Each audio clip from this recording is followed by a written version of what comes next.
안녕하십니까. 인하대학교에서 발표하게 된 조용석입니다. 우선 본조는 FTA의 직접 운송 원칙 위반 사례를 분석하고 협정별 지적 운송 원칙 규정을 비교를 통해서 개선 방안을 도출하는 연구를 진행하였습니다. 발표 순서는 연구 목적 및 연구 방법, 지적 운송 원칙에 대해서 설명을 하고 관세 추징 사례 및 협정별 직접 운송 원칙을 비교를 통해 개선 사항을 도출하는 순서로 발표하도록 하겠습니다.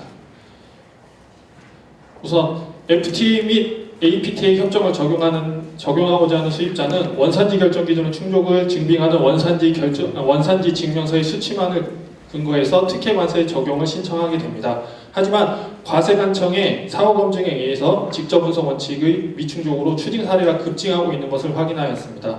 이는 직접 운송 원칙을 간과한 채 특혜 관세를 적용한 원인이기도 하였습니다. 그리고 또한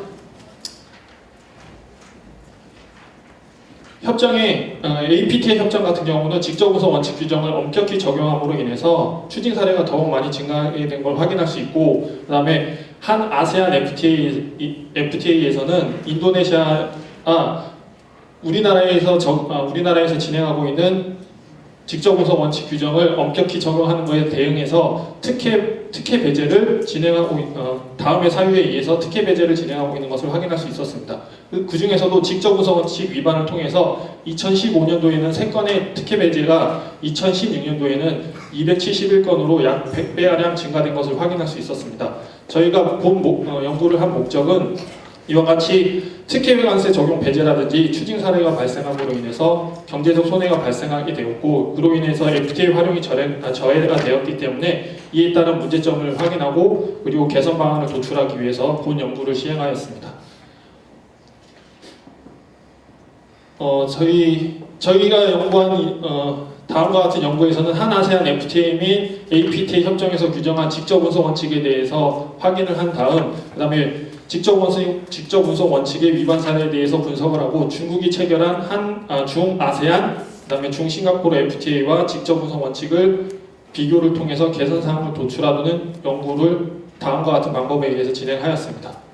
그럼 직접 운송 원칙에 대해서 잠깐 설명을 드리면, 직접 운송 원칙은 제3국에서 원산지 세탁을 방지하기 위해서 수출 당사국을 출발해서 제3국을 거치지 않고 곧바로 수입 당사국으로 운송되는 경우에 한해서 특혜를 제공한다는 원칙입니다. 하지만 간주 규정을 규정하고 예외적으로 지리적 운송상의 이유로 운송이 제3국을 경유한 경우에도 직접 운송 원칙으로 인정을 해줍니다.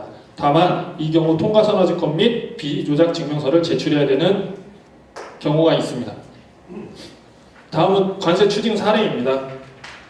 저희가 한 아세안 FTA와 관련해서 추징 사례로는 직접 운송 원칙 증빙 서류인 통과선언증권 미제출로 협정 관세를 적용 배제한 사례가 있었습니다. 이와 같은 물품은 캄보디아에서 추출한 물품이 베트남을 경유해서 한국으로 수입되었는데 통과선언증권을 제출하지 못하여서 관세를 추징한 사례였습니다. 그 다음에 APTA 협정에서는 홍콩을 경유한 중국산 물품이 통과선언증권 미제출로 특혜 관세를 배제당한 사유가 있었습니다. 이 APTA 협정 같은 경우는 간주 규정의 3가지 요건을 규정하고 있고, 이 규정을 모두 충족하여야지 간주 규정을 적용할 수 있을 뿐만 아니라 통과선언증권 및 비조작 증명서 같은 4가지의 서류를 모두 제출하여야지만 간주 규정을 적용할 수 있었습니다. 하지만 해당 건에 대해서는 3가지의 서류를 제출하였지만 통과선언증권을 제출하지 못하여서 추징당한 사례였습니다. 다음은 한 아세안 FTA와 중아세안 FTA를 서로 비교하여 보았습니다. 공통점은 그냥 보시는 바와 같고요. 차이점은 한 아세안 FTA는 수출 당사국과 수입 당사국이라는 용어를 규정을 하였지만 중아세안 FTA는 회원국 또는 비회원국이라는 개념을 적용하였습니다. 이는 저희가 한 EU FTA에서 보는 바와 같이 회원국 내에서 물품이 이동하더라도 직접 운송 원칙을 위배하지 않는 것으로 보기 때문에 저희가 직접 운송 원칙을 중아세안 FTA 협정 같은 경우로 완화한 그러한 규정이라고 볼 수 있었습니다. 한 싱가포르 FTA와 중싱가포르 FTA를 비교했을 때에는 중싱가포르 FTA 같은 경우 환적 기간을 3개월 이내로 제한하고 용어의 정의를 명확히 하기 때문에 FTA를 효과적으로 적용할 수 있다고 볼 수 있었습니다. 다음은 개선 방안입니다. 저희가 협정을 비교하고 그리고 비교한 결과 협정의 규정을 명확히 해야 된다라는 저희가 결론을 도출하였는데요. 그 이유는 저희가 한 아세안 FTA 같은 경우는 그 비조작 증명서에 대해서 선사 및 항공사에서 발행한 사전에 발행하고 서명한 그 비조작 증명서로 대체 가능하다라고 규정을 해놨습니다. 그리고 또한 한중 FTA에서는 홍콩 세관에서 발행한 비조작 증명서를 제출할 경우에는 이제 그 비조작 증명서로 인정할 수 있게끔 해놨습니다. 근데 저희가 해당 규정은 이제 관세청 지침으로 저희가 적용된 내용이기 때문에 협정 및 법률상에는 해당 내용이 기재되어 있지 않았습니다. 그래서 수입자 같은 경우는 해당 내용에 대해서 확인이 어렵고 그 다음에 명백한 규정이 없기 때문에 저희가 협정 및 FTA 특례법을 개정을 해야 된다라고 주장하고 있습니다. 다음은 통과선화증권입니다. 저희가 통과선화증권을 발행하기 위해서는 복합운송 주선인이 이제 두 가지 이상의 운송수단에 대해서 담보를 제공해야 되는데 이와 같은 경우가 어렵고 그 다음에 추가 비용이 부담되기 때문에 통과선화증권이 발행이 잘 되지 않습니다.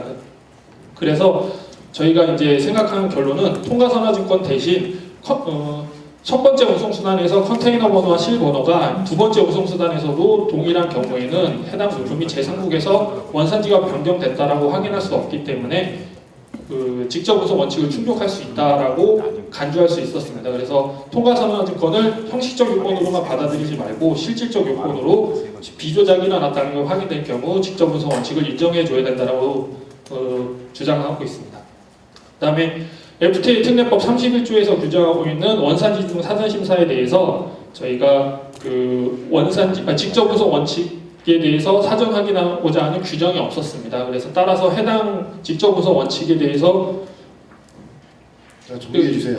해당 이제 사전 심사의 법률상 규정함으로 인해서 그 수입자에게 예측 가능성을 제공할 수 있다라고 생각이 됩니다.